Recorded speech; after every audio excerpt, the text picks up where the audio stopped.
Ganyan ba ginagawa mo pagka umalis ako dito? Di ka na nahiya sa asawa mo? Yung asawa mo, Wala naman dito ah.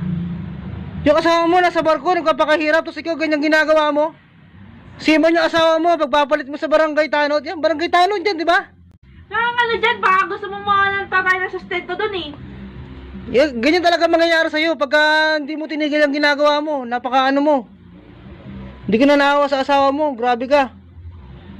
Ito, barangay tanod to, ang tagas din ng mukha mo eh, no? Ting umalis. Mag-video dyan kuya. Para ka naman tanga dyan eh. Ayan, pag nakita ng asawa mo yan, sinasabi ko sa'yo. Pero sige, bahala ka, matadami ka, wala ka rin sustento. Eh di bali na, para matigil ang kalokohan mo. Yung ginagawa mo sa asawa mo, hindi maganda yan. Nagpapakahirap yung asawa mo rin sa ano, sa barko, tapos ganyan ginagawa mo? Parang di nakakatulong sa yung sustento ng asawa ko ah. Oh, nakakatulong eh. Tapos ganyan gagawin mo. Oh, Sige, subukan mo sabihin.